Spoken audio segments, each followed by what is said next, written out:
Still no breaking news on the Swedish jewel heist or laminated llama Larry. I've lost all faith in law enforcement at this point. I've lost all faith in law enforcement. I'm hoping. I scour the internet every day for updates to these stories. Alas, I mean, what gets to me, it's not the failure of law enforcement to actually track down and prosecute these individuals. It's the lack of curiosity on the journalist's part. Like, if I were in Sweden or if I were in West Virginia, I'd have a daily update on this story. I'd be talking to the people, right? I'd be putting it all together. I'd be connecting the yarn on my wall. You'd be the yarn guy, like in the murder mystery? The conspiracy theory person. Yeah. So it just makes me think that these are commonplace occurrences in these places, right? Like, oh, we got another llama in the mail situation, Frank. Oh, put it with the others. And there's like a big stack of them on the to-dos list of like the police chief's desk. And then like in Sweden, they're like, oh, some jewels got stolen. It's like, oh, which jewels? The royal jewels. And they're like, oh, okay. Yeah.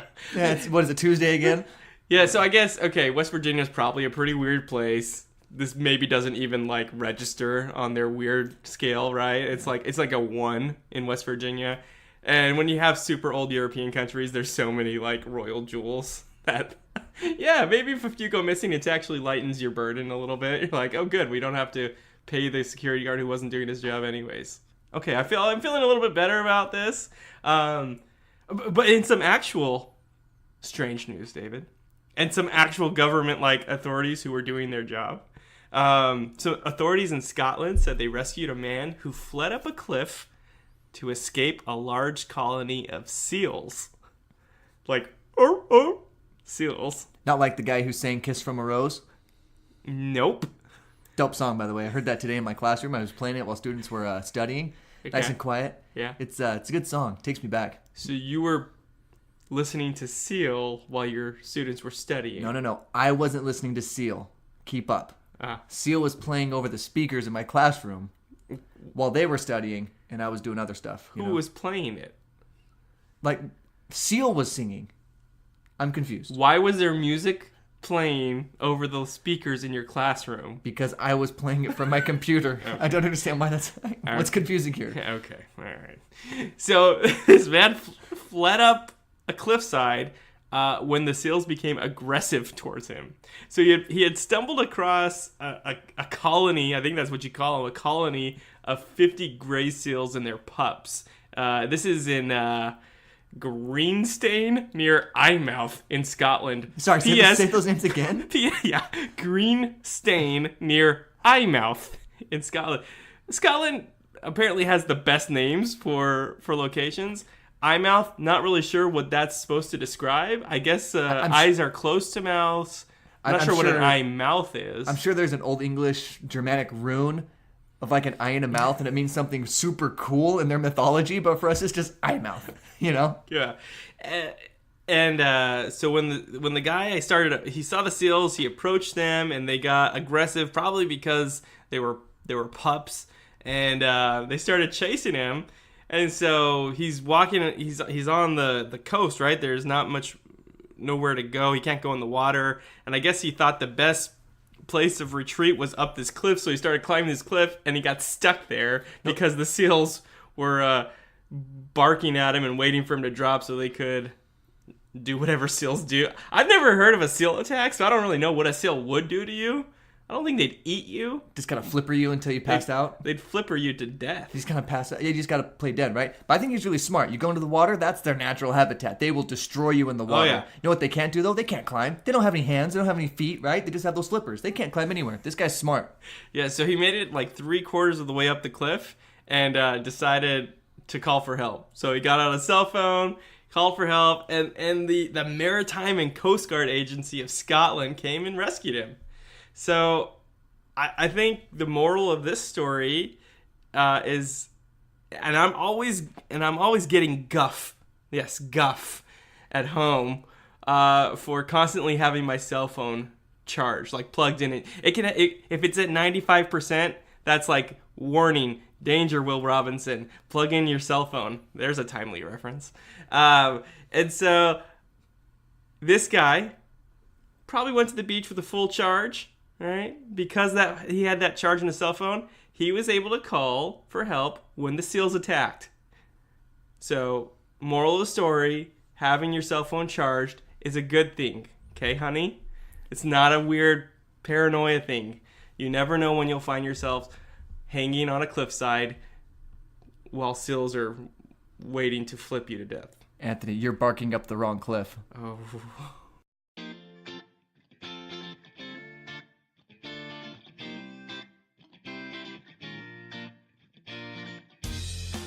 This is Subjectively Correct Sports, the only sports podcast in the known universe, with a couple of guys talking about sports and seals, attacking guys and scaring them up cliffs. I'm David Henderson. This is Anthony Montague. Hey. Follow us at Subcorrect on Twitter. Follow Anthony at AG Montague on Twitter, and follow me at DP Henderson 1515 on Twitter. You can send us an email. We're still waiting for our first one. An email from our fan would be dope. Any email will do. Yeah, just a blank email with no subject. We're okay with that. Just anything to know that someone's actually listening. Is anyone out there? Yeah, for real. So, a dude on a cliffside can get like the Scotland Coast Guard to come rescue him. We should be able to have one listener just like say, "Hey, what's up? Don't really like it, but I thought I'd respond." like, I'd be okay with a new phone, who dis? And an email. Like, I'd be okay with that even. Anyway, today's show, very excited. We're going to cover some MLB stuff. We're going to cover some football stuff. We're going to cover some basketball stuff. We were off last week because you were in Nevada at your sister's wedding. That I bet that looked a lot of fun. It looked like you guys had a good time, and I'm super jealous that my sister and your wife right now is hanging out with my mom and dad in their pool in Vegas. I'm jealous. Yeah, swimming in November.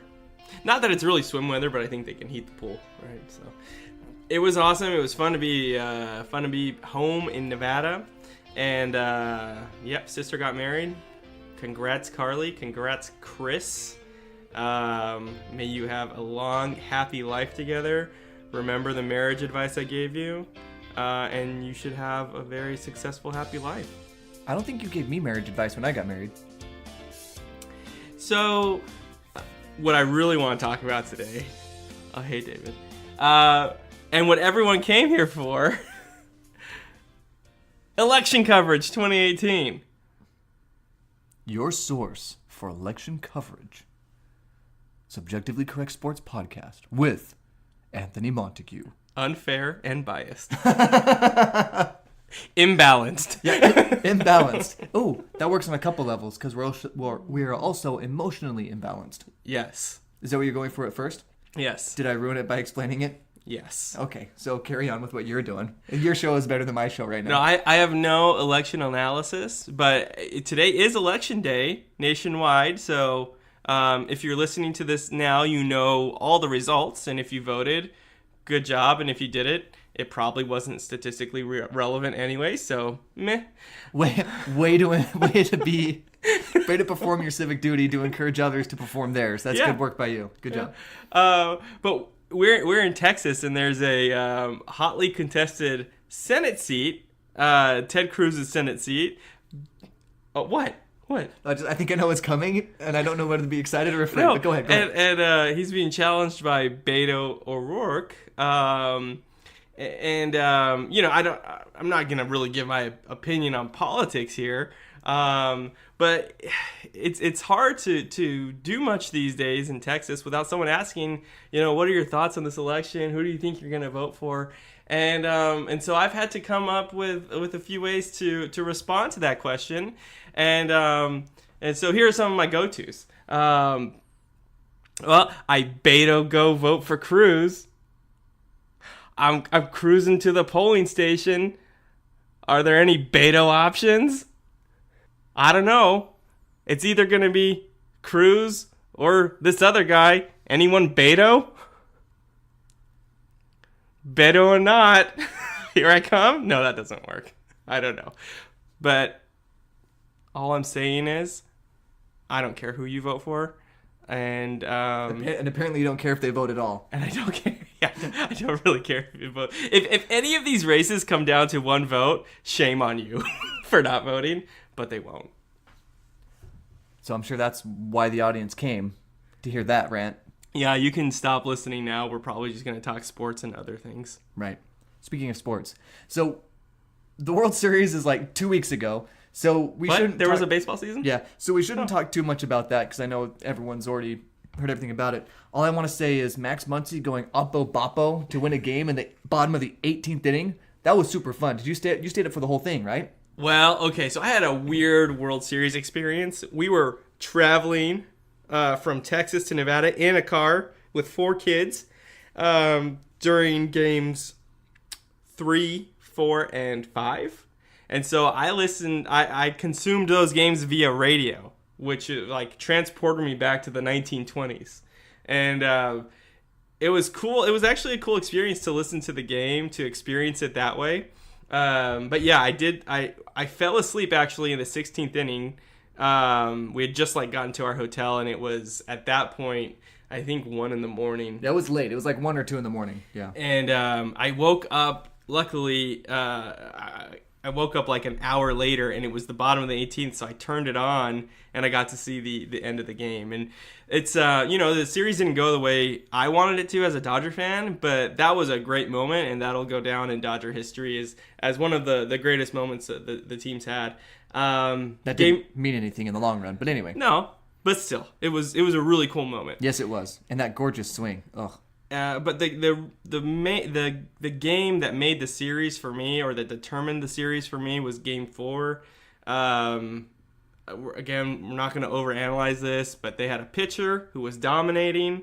Dodgers were up. What was it? 4-0 at the time. It was either 4-0 or 4-1. I don't remember. Something like, yeah. I mean, I think it was 4-0. I think Rich Hill had not allowed maybe 1 or 2 base runners to that point. He walked the first batter he saw, got the next one out. It was basically the best performance a starting pitcher for the Dodgers had all postseason. Yeah, and he got pulled in the 7th inning, and as soon as he was pulled, the Dodgers then gave up 9 runs over the next inning and a half. Ryan Madsen, don't go out to eat in L.A. anytime soon. He had a perfect World Series record if the record you're looking for is allowing all your inherited base runners to score. That's right.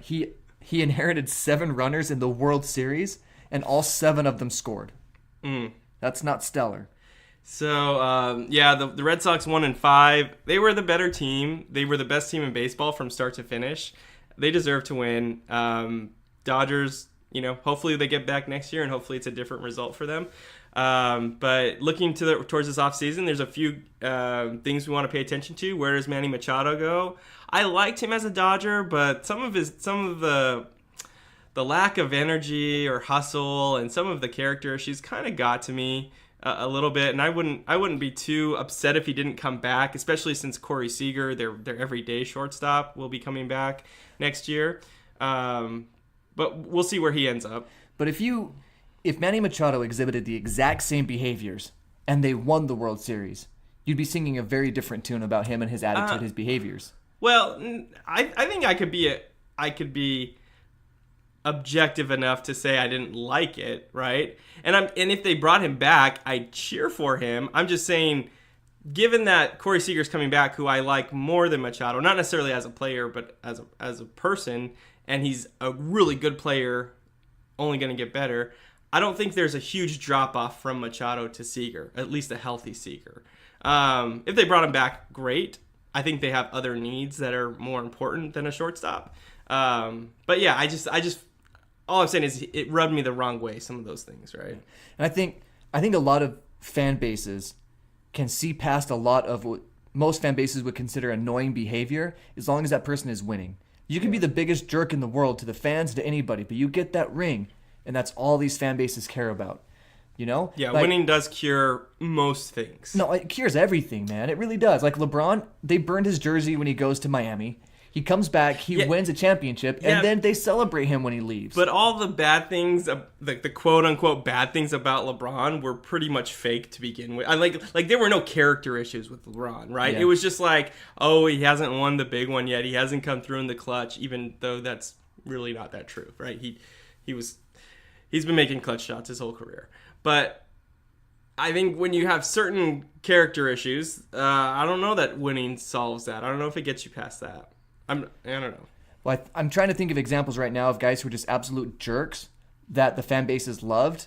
And I know this isn't a popular opinion, but I've heard through stories being told and firsthand accounts and things like that, that Michael Jordan was kind of a jerk a lot, and people still praise him and love him, even though he was a jerk. Why? Because he's, quote, a winner. Well, okay, so Kobe Bryant, right? I mean, he's hated by most of the league. And even there is a segment of Laker fans that don't like Kobe. And he, Shaq was obviously the major component of the first 3 championships, although he was, just right there with him. And then the second 2 championships of his career, he was the major factor. But it didn't bring those fans around. It didn't, and a lot of the times it was based on his style of play, but also the rape allegations in Colorado, right? So a lot of Kobe fans never really got over that. So I think 95% of the time, yes, winning solves most problems, but so I'm 95% right and you're 5% right? No. I'm 100% right. You're 95% right. You're actually 0% right. You're 100% wrong. I don't think the math checks out on this. But I mean, you can even look at more modern examples in baseball and things like that. People don't care about what's going on off the field as long as they can get your team a W. You know what I mean? Like the Astros signing, I'm forgetting the guy's name because I don't think I want to think about him. But they signed that closing pitcher, the relief pitcher, and we stopped hearing about that as long as he was winning games for him. You know what I mean? Yeah, I don't know. I don't. I think we're gonna disagree on this one, because even Aroldis Chapman, right? I think I brought this up before. The Dodgers had an opportunity to sign him, and there were allegations of domestic violence. I'm glad they didn't sign him, right? Even though he went on to win a championship with the Cubs. I don't know, David. I just don't know. I'm not convinced that winning solves everything. Especially I think it's mostly just these character issues that I have a problem with.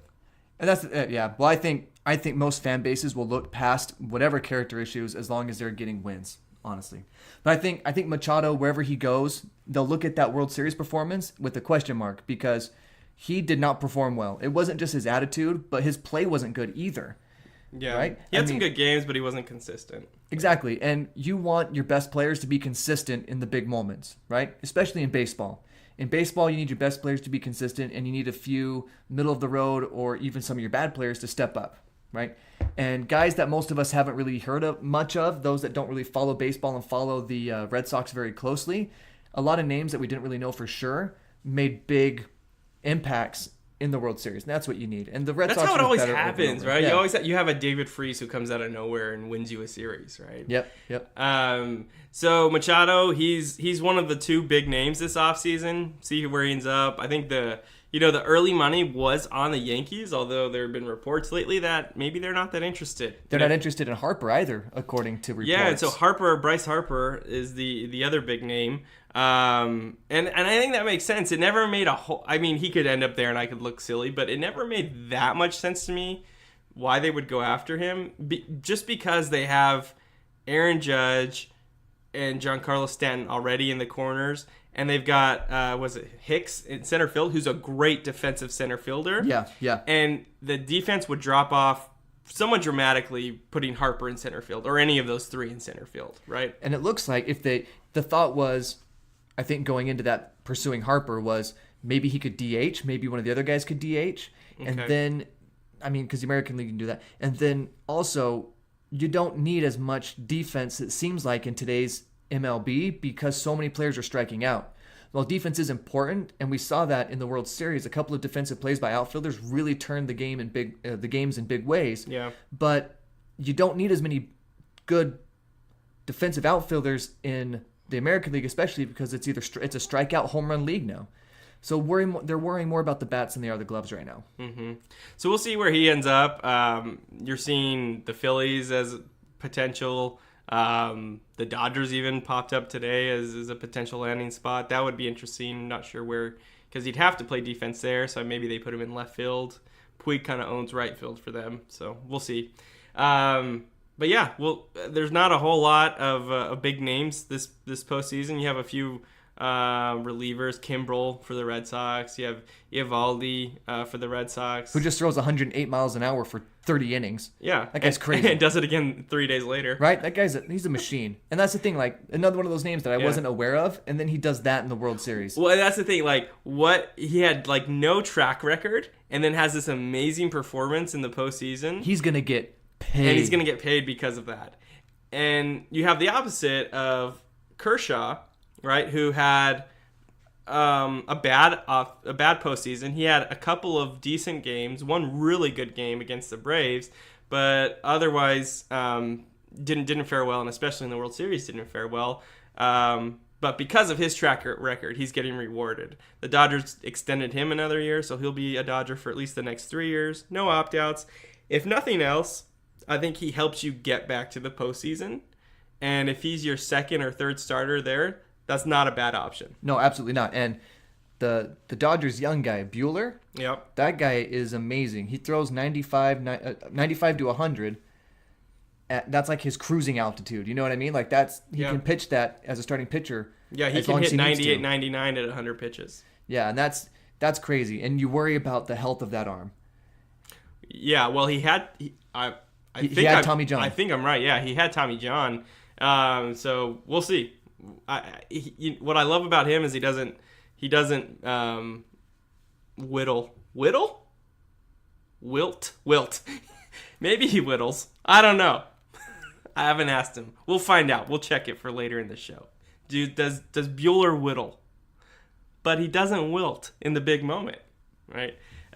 So as a Dodger fan, I'm super excited for next season. We'll see what happens. I don't know how exciting this offseason will be. I don't think nothing compares to the NBA offseason. No. So that's like the standard. That's like the gold standard of what your offseason should be, and no one's going to come even close to that. We're not going to even pay attention to baseball offseason. We're just not. In fact, the NBA offseason so far has been so much more exciting than the NBA regular season. Oh, I don't know. There's been some interesting stuff. We can get into that later. Okay.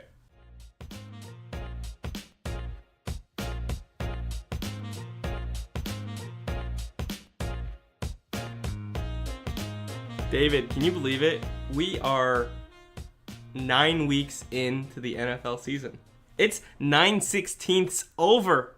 17th. There's a bye week in there. 9/17 over. Greater than 50%. Yes. So I'm very conflicted right now, Anthony. About what? What are you conflicted about? Can I tell you? Oh, sure. Okay. So I hope it's not really big news in your life or anything. yeah, because that would make you look like a real jerk right now, right? Yeah. It's like we're getting a puppy. He has 3 legs. What are you conflicted about with this? Okay, yeah. Okay. So, as we all know, Aaron Rodgers owns a lot of real estate in my sports heart. The same way Joel Embiid owns a lot of real estate in Andre Drummond's head. He has a summer home there. He's building a second home there, so it's like a summer home and a second home there. So it's like he has 2 homes right now. I think his main home, though, is just in Philadelphia still. But he has a summer home and he has a second home in Andre Drummond's head. Seems opulent. Well, I mean, you're Joel Embiid. Yeah. Do what you want with that money, man.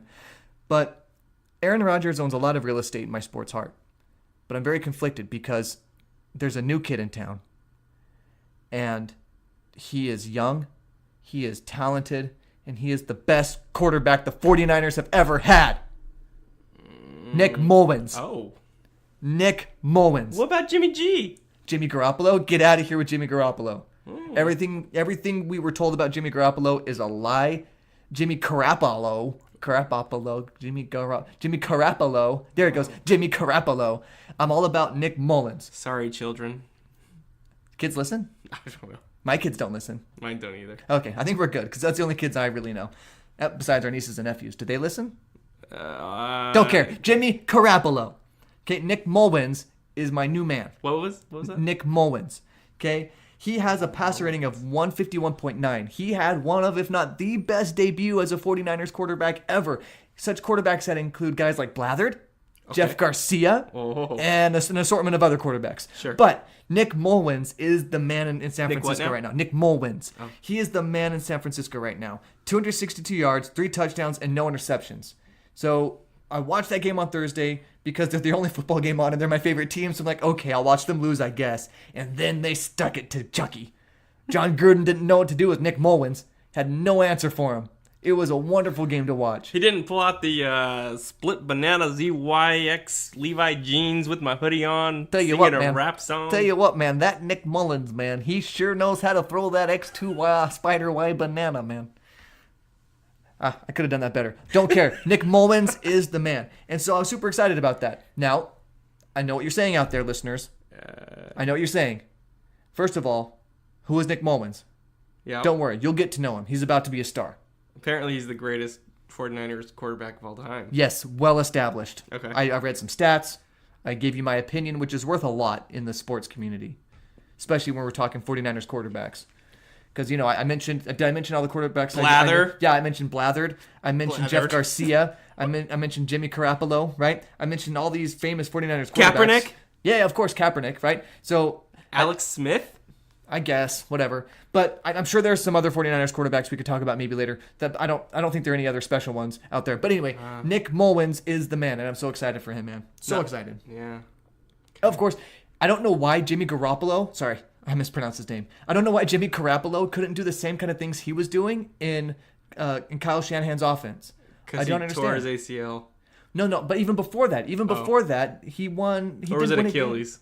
He tore something. And good riddance, Jimmy His leg Garoppolo. is broke. You may be handsome, but if you can't be successful in Kyle Shanahan's offense, you cannot play football Your in the good NFL. looks do nothing for us from the bench. That's right. I mean, look at the people that Kyle Shanahan has around him, and look at the offense that they have. There's not much going on there except for Nick Mullins and Kyle Shanahan. Nick what now? Nick Mullins. And so it just surprises me that Jimmy Garoppolo is supposed to be the savior of the 49ers franchise. He's supposed to come in and do all these great things with Kyle Shanahan, and he doesn't do much, and then he gets injured. And then Nick Mullins comes in and saves the day. Okay. Okay. We've now spent 5 minutes on Nick. What was his last name? Mullins. So I think I only have 5 minutes left. Give me okay, I'm just getting started. Okay. No, but in all seriousness, it was fun to see a 49ers team that looked competent. Now, I know they were playing the Raiders, who were in full tank mode. I mean, I don't know about you, but I think they're in full trust the process mode, right? They're in full tank mode, but whatever. I'm so excited about a 49ers team with a good quarterback. All right, I would just say, after all that, simmer down now.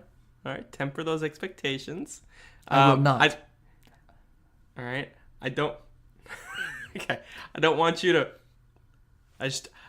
I'm concerned about your well-being for when Nick. What was it? Mullins. Nick Mullins. When he goes up in flames. Okay, as like a phoenix rising from the ashes of the 49ers franchise to the glory of an NFL champion. I agree. I'll watch out for those fire and flames when they come.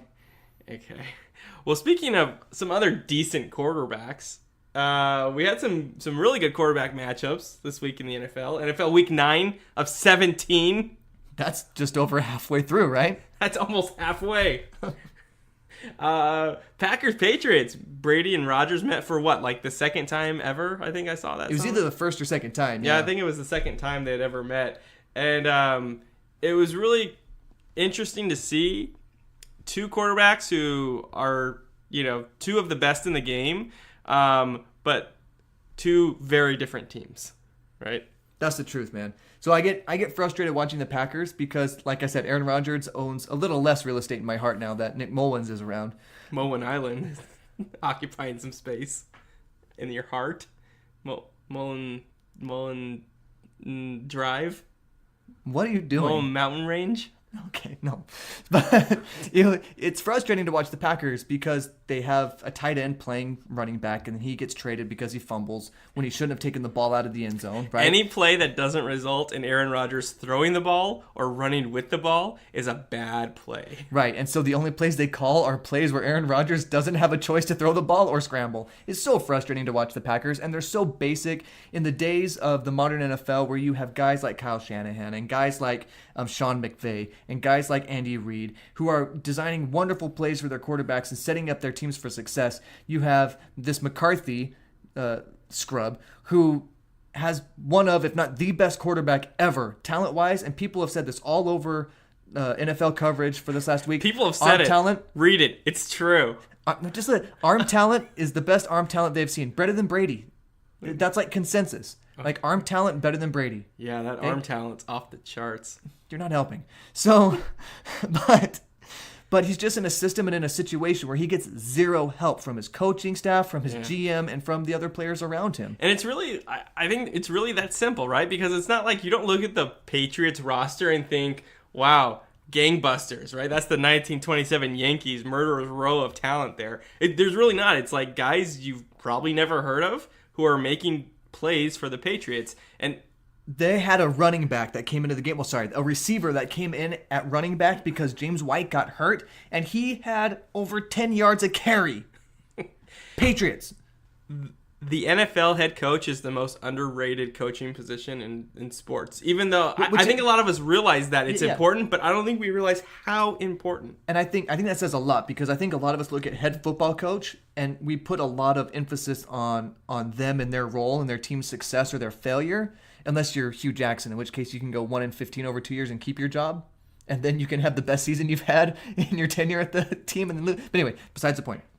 But we ascribe a lot of success or failure to the head coach, depending on what they do and what their team does. And then what you just said, I think, is true. We don't realize how important coaching is, because we analyze the play on the field, but we don't think about the scheme and we don't think about the play calling, and we just look at the performance on the field. But so much of it is putting your team in the best situation to win. Belichick does that. He just doesn't do the stupid thing. He does the smart thing by not doing the stupid thing, which seems like a lot of coaches in the NFL do now. They ignore statistics, they ignore analysis, and they just do what they do. It's like, it frustrates me watching Remember the Titans when Denzel Washington, the coach, he says, Coach, you only run 3 plays. And he says, well, it's like good medicine. Give it time and it always works. Like, okay. Left side. Yeah. Strong side. And it's like, okay, that may have worked in 1960s fake football, but Mike McCarthy, I think he ascribes to that same mentality. Yeah. I don't know. I'm not a head football coach. All I know is when I watch the games, it seems like, wow, the Patriots are running pretty simple plays. Like, hey, this slot receiver, he's faster than the linebacker. Let's throw it to him as he's running an out route, running away from the linebacker, and then he can get another 3 or 4 yards after a 5-yard catch, right? Yes, they expose matchups and they expose the defensive scheme. They take what the defense gives them and they take the best matchup. That's why a lot of the motions that you see are they either set up a mismatch or it's to set up so that Brady can know what defense they're going to be running so that he can exploit it. So why don't other head coaches know not to call bad plays? That's a great question. I don't know. Yeah, they obviously think they're doing something right? I mean, I don't think they have their list of here's our good plays and here are our bad plays and flipping a coin. Right? They have to believe in what they're doing. It's just amazing how often Belichick is right in his play calling. And I don't know if it's him calling the plays. No, he has an offensive coordinator that is really good. Okay, but he's put together the staff, right, to do that. And so why is he correct so often? Why does he hire the right people so often? And these other coaches who have similar talent have much worse results. Their play calling looks horrible, and they're underperforming, right? You would think if you have the quarterback with the greatest arm talent of all time, according to everyone, you would look a little bit more dominant than you currently do. Right. I think a lot of it is just being willing to innovate, being willing to change. Bill Belichick has changed everything he's needed to stay at the top and stay successful. As Tom Brady has aged, the offense has changed to accommodate his aging. As he's gotten smarter as a quarterback, but maybe more limited in his arm talent, he's changed the offense in order for that to work. It's because Belichick doesn't devote any time to thinking about anything else other than football. Days off. Have you looked at his attire, his wardrobe? It's sleeves or no sleeves. That's all he has to decide. All brain power must go to football. 99% of his brain is focused on football. The rest is do I utter a sentence with 3 or 5 words, and sleeves or no sleeves. That's it. It's working out for him. Now also, the Rams and the Saints played, and it was amazing, and it was wonderful, and I feel like all football should be that. All football should be Rams, Saints all the time. Also, Saints at home are going to be really tough to beat. They can beat anybody as long as they're at home. I worry about them traveling a little bit, but Drew Brees is doing amazing things at 38. I feel like he's being overshadowed by Brady and Rodgers, but at 38, he's still slinging the pill around pretty good. It just goes to show how important a good quarterback is and how valuable they are. If you get a good quarterback, it doesn't matter if they're 38 years old. They're going to bring wins to your team. They're going to win football games for you. He's what? He's like under 6 feet tall. He's not a big guy, but his ability to hit receivers when they're open, right? Yeah, and to get the ball there so quickly. I mean, he just flings it and it's there. His right? accuracy is crazy. Like, if we watched football 15, 20 years ago and watched, well, maybe 25 years ago, watched them throw the ball around, it'd be like, wow, they don't know what they're doing. It would look incompetent compared to the quarterbacks now. Yeah. And so when you get one of these good quarterbacks, you have to hang on to them, which is why it's so crazy that he was traded. Was he traded or was he signed? Either way, the Chargers let him go, right? And I know he had an injury, right? So that factored into it, and they had just drafted an awesome young quarterback by the name of Phil Rivers. But you call him Phil? I call him Phil. Okay. You're on a shortened first name basis with Phillip Rivers, huh? Yeah. Sometimes I call him number does he wear? PH. Call him Doctor. What number does Phil Rivers wear? I'm gonna go with 7. No, you're wrong. 11. No. Now put those together.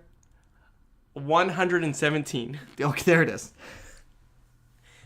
Okay. That's one of the greatest what if questions in NFL history. What if the Chargers keep Drew Brees and either don't draft Phil Rivers, Dr. Phil Rivers, or Dr. Phil played football at Tulsa. Did he in really? college, yeah. Did he really? It was a linebacker, yeah. Oh, how about that? Just gonna put that in your lap and walk How away. about that? How about that, David? Remember that? Remember that? Anyone who's a true Dr. Phil fan knows what I'm saying right now. How about that? Catch me outside. All right. Make me lose my train of thought. Yeah. So if the Chargers keep Drew Brees, David's happy because he got me off track. I was gonna toot train. If they keep Drew Brees, where's the Chargers? The Chargers are probably still in San Diego. One, right? And think about who the Chargers had in the mid 2000s: LaDainian Tomlinson, Antonio Gates, that one quarterback who has like 14 kids. Phillip Rivers. No, cornerback. Oh, I said quarterback. He has a lot of kids too. No, they had a stacked team back then. Yeah. I mean, there were a few years in a row where they went, a few rounds in the playoffs. One year where they almost made the Super Bowl, but New England, because Belichick and Brady, I guess to some extent, ended up going. But it's just one of those things to think about. And if Phil Rivers, I did it again, Phil Rivers. If Phil Rivers ends up on a different team, how different is his situation? Because when he did have Tomlinson and Gates, he was still fairly young, right? And so I don't know if he's gotten better over time, but interesting to see how his career would have been different if he ended up in a better organization. Yeah, Phillip Rivers is good. He's just not quite as consistent. But I think it goes back to the coaching thing. Like who are his coaches? It has to be all these. I think football really these days has 4 phases: offense, defense, special teams, and quarterback. I think you can separate quarterback out from the rest of the offense like we've done in Green Bay, because as we've seen, Green Bay is a hot, stinking garbage mess, except at the quarterback position. Stinky cheese.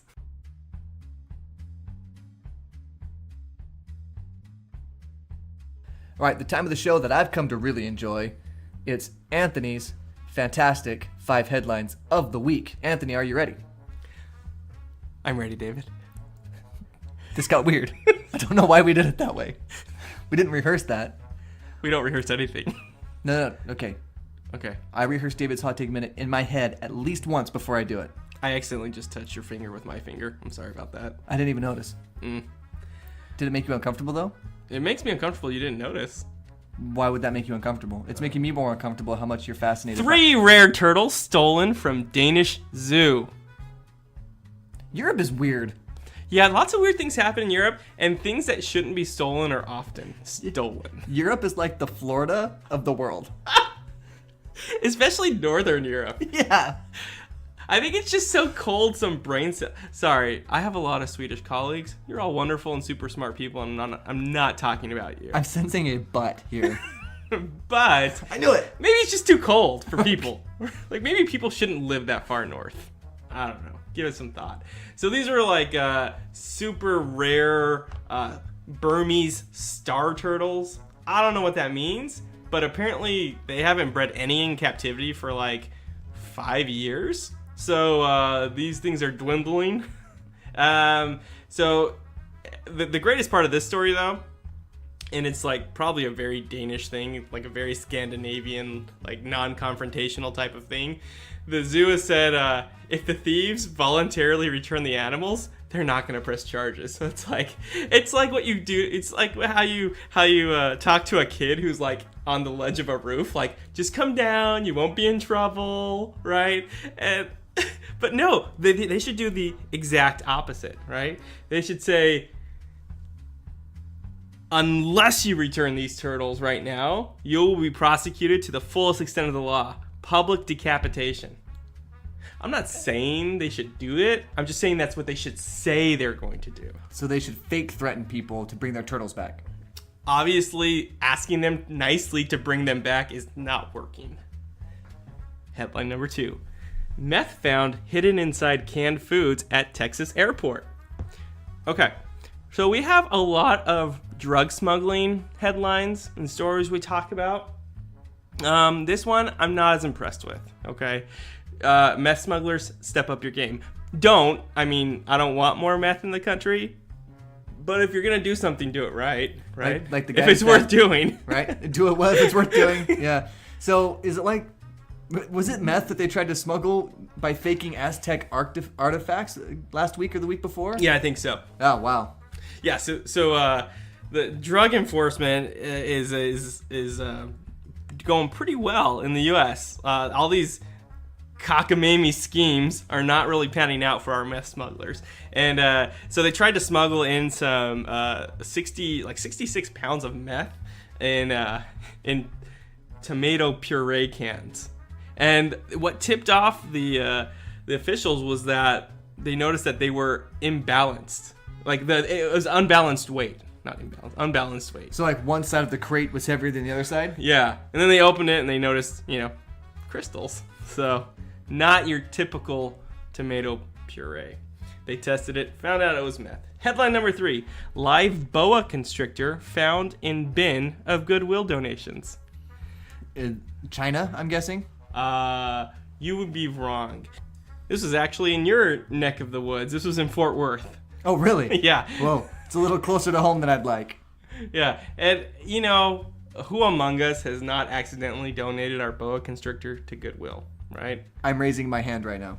Oh, okay. Well, I love this quote though. This is from the assistant manager at Goodwill. Said, I don't know if somebody may have dropped it off maliciously. Maybe they wanted to get rid of it and weren't quite sure how. Or maybe it just wanted to get warm. It was in a pile of clothing. So I think all of those are very plausible. Right, it's a cold day. You're a snake. You're cold-blooded. You see some clothing, and you're like, I'm gonna nestle myself in those clothes and get all nice and cozy warm. I can see a boa constrictor saying that. Yeah, or if you have a boa constrictor and you don't want it anymore, maybe someone else does. So why not give it to Goodwill? Headline number 4: Delta apologizes after passenger sits in dog poop. So we've covered animals, we've covered drugs, and now we're going into poop. Yeah, that covers everything. Yeah, that's a very subjectively correct sports lineup right there. That's our Fantastic Five trifecta. Yes. I feel like there should be some bell dinging right now. Like there should be some lights going off in the room. Like, all right, we did it. We got all 3. All right. So poor Matthew Meehan of Bay City, Michigan, was flying from Atlanta to Miami on Delta. Always Florida. Yeah, it always is Florida. On except when it's Fort Worth and other places. Nah, just say always Florida. It sounds better that way. Always Florida. Sounds better that way. So he was on his flight and he sat down and he started to get a whiff of something unpleasant. Looked around and realized his seat was covered in dog feces. The seat in front of him was covered in dog feces, and the seat next to him was covered in dog feces. And if you were in that situation, I think you'd be a little upset, right? Sure. Sitting in dog feces. I've never sat in dog poop and been like, all right. But all right, it's a mistake that could happen. I guess, right? Like, all right, maybe you got a stuffy nose. And I'm talking about the flight crew here, right? Maybe you just don't realize there's dog poop on a seat. And maybe you got a stuffy nose, or it was like just a really hectic flight and you just didn't catch that seat. But here's the worst part of the story is after they realized what had happened and they apologized and were like, oh yeah, we had a sick dog on the flight. Gross, right? All they did was give him 2 paper towels and a bottle of gin. It's like, here you go. Sorry, here's our... I don't know if the gin was to clean or to, like, drink himself, drink away his sorrows, and I don't know. This is all on the passenger. If you're in a public place, if you're in a shared location, like a shared bathroom, a park bench, a chair at a restaurant, you look before you sit. Every time. This is on the passenger. Wow, that's a bold take. Yeah. Find someone else in the sports landscape that has that take. Headline number 5. Entire island disappears as government launches... Oh, sorry. Start over. Again, not how that works, by the way, Anthony. Headline number 5.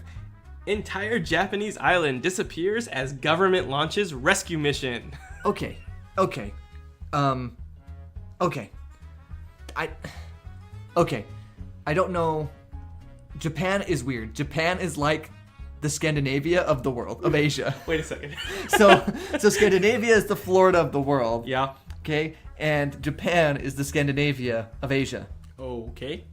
Yeah. So the island... Scandinavia. So there's this... Sounds like a Disney kingdom. That's like where Elsa is from. Or Giselle from Enchanted.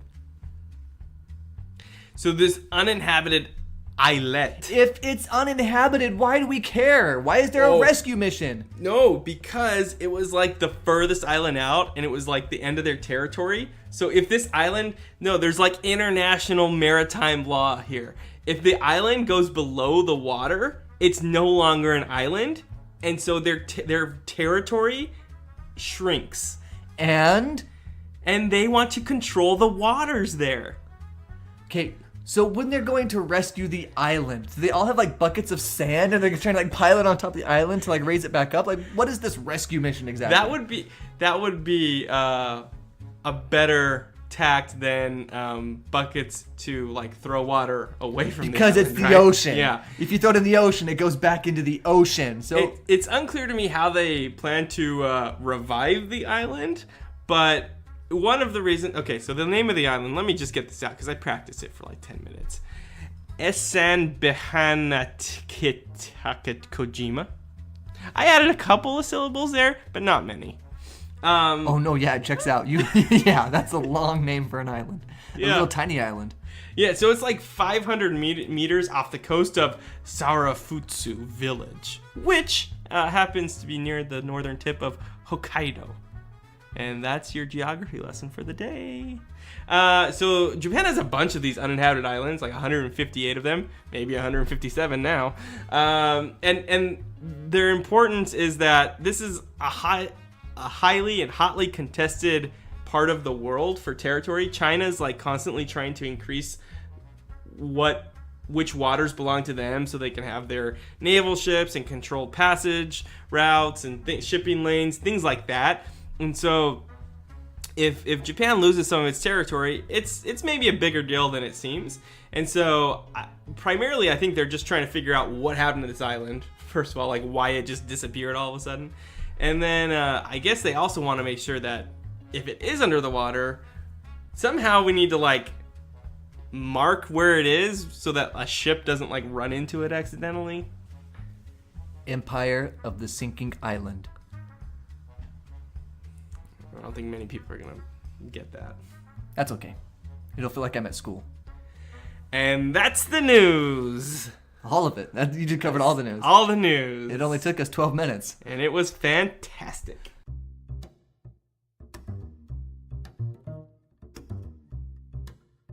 Well, if you thought the NFL season was more than halfway over, you wouldn't believe how much over the college football season is. It's like almost over, David.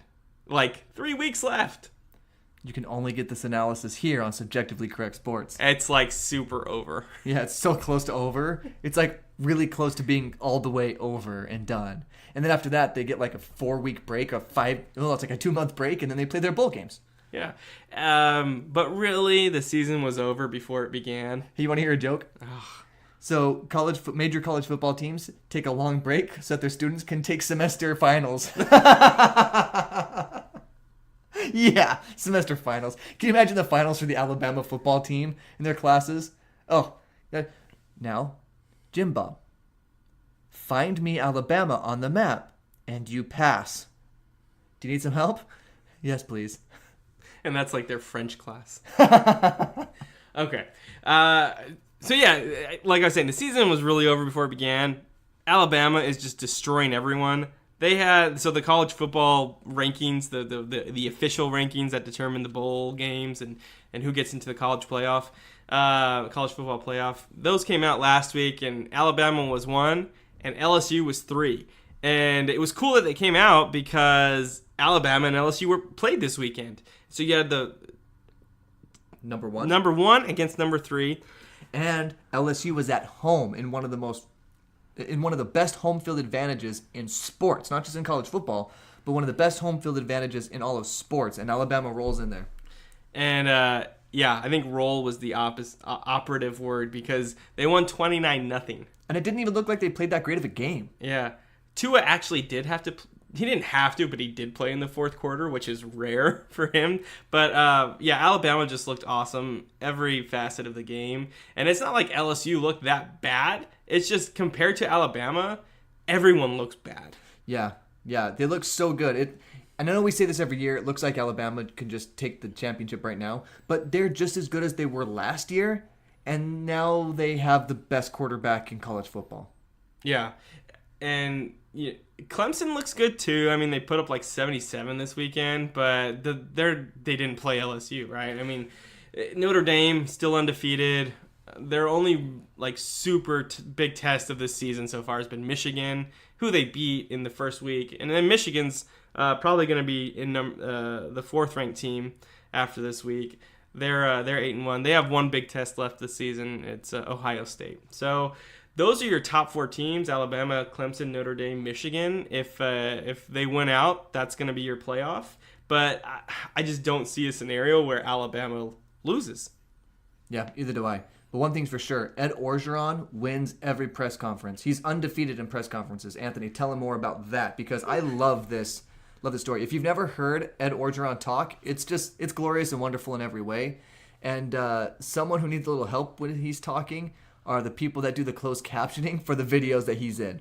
So Anthony's pulling those up right now, and it is one of, if not the funniest thing in football press conferences, besides Mike Leach going on a 2-minute rant about the Colorado Buffalo. Did you hear that? Oh, he's in love with that Buffalo, man. Yeah, I mean, he was talking about it, it's like, and then you take a look at that. That's a small Buffalo. It's really funny. So Mike Leach press conferences are always a delight. In fact, one came up when we were looking at a story about his press conferences came up when we were looking at this Ed Orgeron story, and it's just, these coaches are hilarious and they're funny. Like the guy from Oklahoma State, that coach, who went...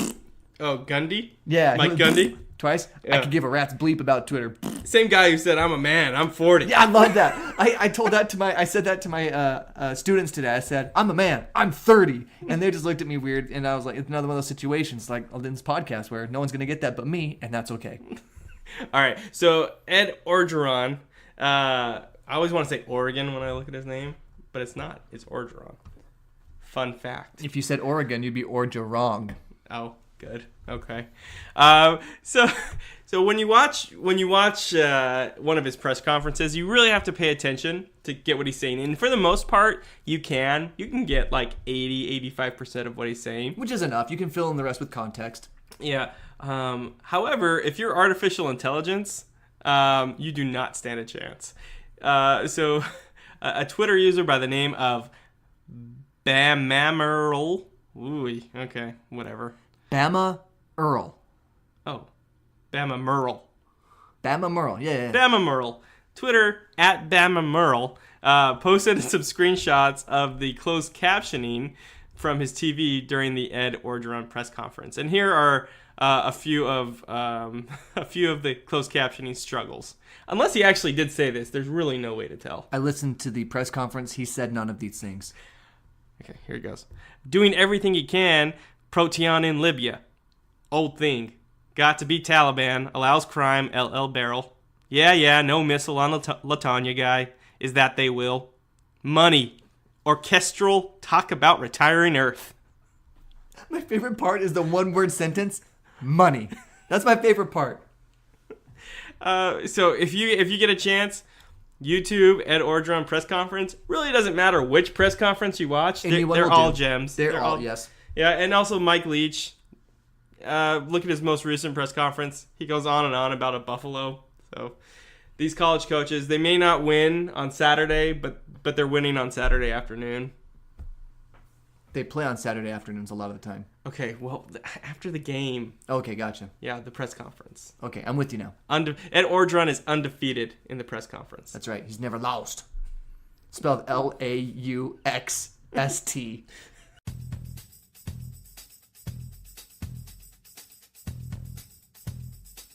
All right, it's that time again.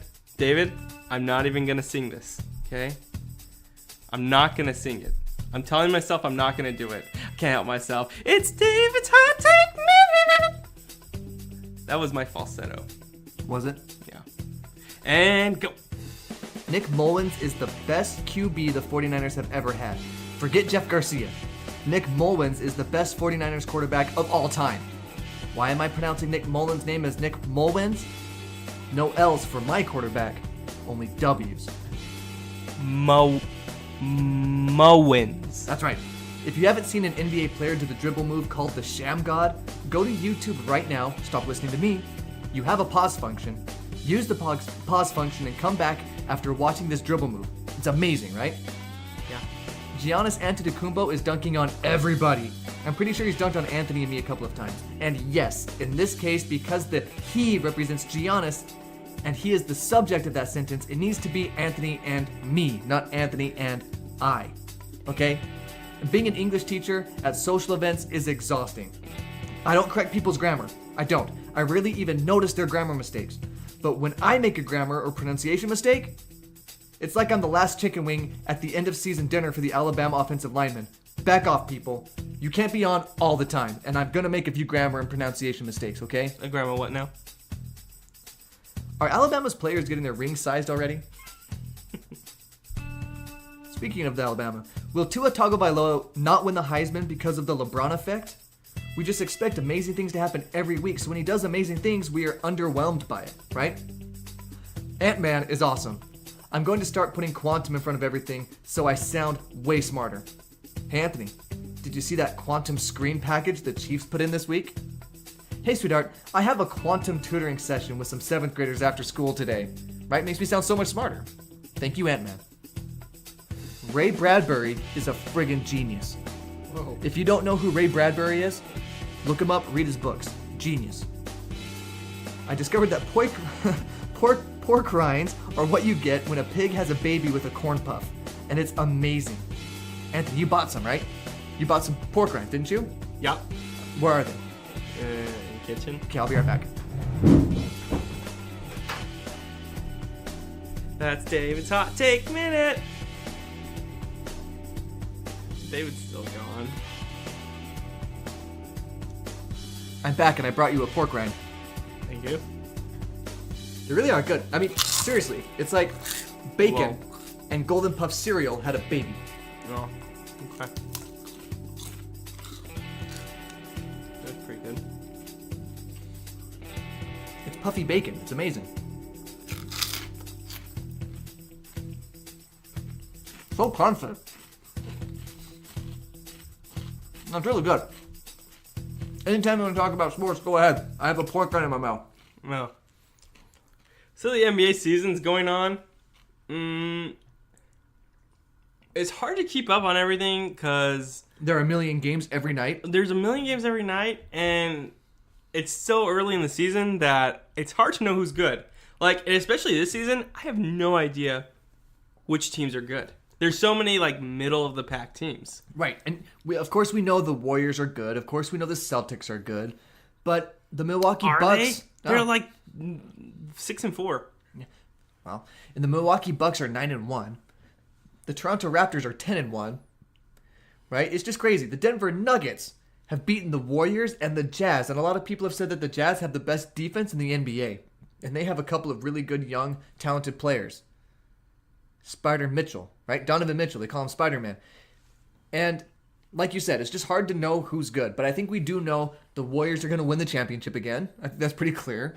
Yeah. Yeah, because this is, regular season Warriors is about 70% of playoff Warriors. Right? And here's a hot take. You ready? Mm-hmm. The Warriors will not only win the championship, DeMarcus Cousins will also win a championship. Whoa. Do you think... So I think at this point, they need to challenge themselves to That was stupid, even on my standards. I'm sorry. Yeah, I apologize publicly for that. They need to challenge themselves to go undefeated in the playoffs. Right? I don't think any team has ever done that. I think the Lakers, one of the Kobe Shaq Laker teams, went 15-1. That was when they still had best of 5 in the first round. So you only needed to win 15. And the one game they lost was in the NBA Finals to Allen Iverson's 76ers. I remember that. The 76ers won the first game, and then the Lakers won the next 4. So, but yeah, I think that's the best postseason record so far. So, or did the Warriors haven't ever gone 16-1, have they? No, in fact, one of the years the Thunder took them to 7. Remember that? The Thunder collapsed. That's when they had Durant and Westbrook and Harden. Right. And the Thunder should have won that series.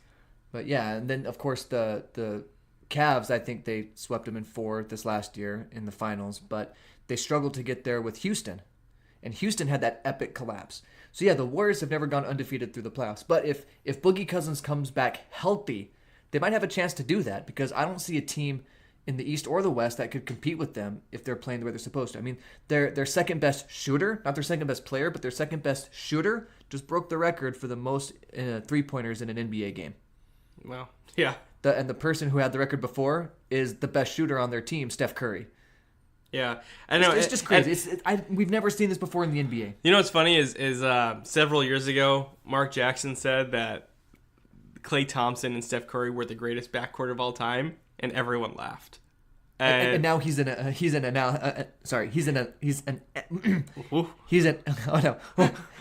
analyst. See what I told you about being an English teacher? Everyone's gonna jump all over that and make fun of me for that. All the 4 people that listen. Yeah.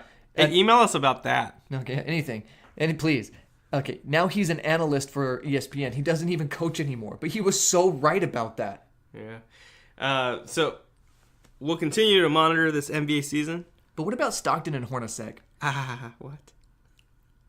That's a good backcourt. Are Steph and Klay better than them? I mean, is any backcourt better than Fisher Bryant? Yeah, a lot of them. Fisher Bryant. I mean, that's up there. Sounds like a law firm I wouldn't want to go to. Basketball doesn't get super interesting until about Christmas, in my opinion, and really doesn't get that interesting till like after the All-Star break. It's just such a long season. It's an unnecessarily long season, but it's 82 games, so let's wait until we're like 40, 50 games in, and we'll know by then which are the good teams. If you want to have a good time watching the NBA, look for interpersonal relationship type stuff between players, like Blake Griffin. I almost said Blake Bortles. I've been watching The Good Place a lot. Bortles!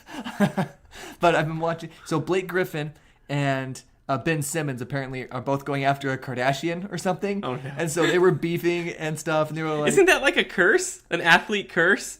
Yes. Yeah. I don't know. Just stay away from that situation. I think that's a curse for humanity. That's like replace the Madden cover curse, right? No, I think the Kardashians are a curse on humanity, not just on NBA players. Oh, David. Okay? Do you know them? I keep up with them, and I don't. No, I don't. I'm just kidding. You keep up with the Kardashians? I did that for the joke. I do not keep up with the Kardashians. But also you have the Rondo Chris Paul fight. I mean, there's so many interesting things going on. The Andre Drummond, Joel Embiid. Like, I alluded to that earlier in the show, but Joel Embiid said he owns a lot of real estate in Andre Drummond's head because he put up 30 and like 20 rebounds on him, and Andre Drummond had like 8 points and like 4 rebounds. It was crazy, and Andre Drummond was talking a lot of trash against Embiid before the game, and he just went off on him. And so the NBA at this time of the year is fun for that kind of stuff, those interpersonal feuds and those little battles that are going on, and also to watch how bad Melo can make a really good team. And also the Jordan Clarkson tattoo tracker. He went to the Cavs. Clean body, no tattoo. Maybe a few. I didn't notice any. And you look at a picture from when he played with the Lakers. 5 games in. No, like 1 game in with the Cavs. He had 1 training camp with J.R. Smith, and he's tatted from like chin to toe. So if you're a friend of Jordan Clarkson, reach out. Tell him take it easy. It's a long season. Also, tell him to do everything he can to leave the Cavs organization. Yeah, it's headed nowhere good fast. LeBron leaves garbage in his wake. He will give you a championship, and then he will leave a dumpster fire in his wake. Like, the jerseys they burned? He just takes every player and every coach, throws them in a dumpster, lights it on fire, and he's like, okay, you're welcome, everyone. I'm going to the most beautiful city in America, Los Angeles. I am going to enjoy the weather here. I'll see you later. He's like modern day Attila the Hun. Just like going from city to city, like after his victory, just leaving desolation in his wake. Just sowing salt in the fields, burning all the towns to the ground. Oh yeah, modern day Genghis Khan. We should stop calling him the king and call him the Khan. Oh. I sense that you agree with me on this. Oh, Khan! I can't believe we went with that. I'm just kidding. I can't. Can you please stop? I cannot.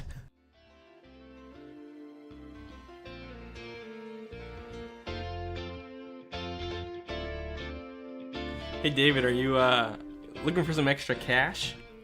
I'm a teacher. Yes.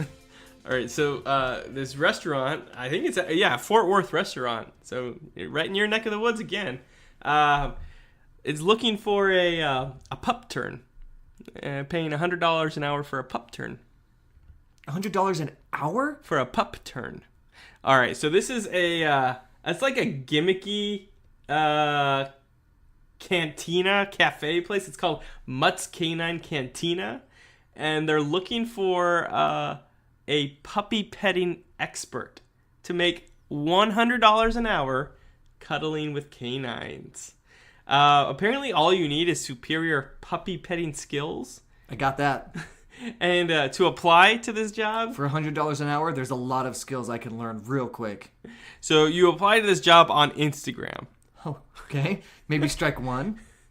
And you tag at Mutt's Cantina with photos or videos of you showing off your puppy petting skills. So I'm not convinced they're actually going to hire anyone. I think this is just a huge marketing ploy. It's working. It's working. But creativity is encouraged, they say, and they want you to tell them why you're the best fit for the position. Oh, creativity. Like, dogs have been around for a long time, and they've been around humans for a long time. Are there different ways to pet a puppy that I am unaware of? Like, why does there need to be creativity? The job posting, at least what it sounds like, is you sit around and you pet and cuddle puppies. Maybe you can hold 2 dogs by the belly, one in each hand, and rub them together, their backs together. I don't know. Like, you get a little weird with it. Not too weird, but like weird creative, right? So anyways, I don't know about you, but I gotta get my Instagram post ready. I gotta find some puppies. So I'm gonna canvass my neighborhood. There's usually a lot of people walking their dogs. So you're gonna be a grown man. You're gonna walk around and say, "May I pet your puppy and record it?" Exactly. $100 an hour. Woof.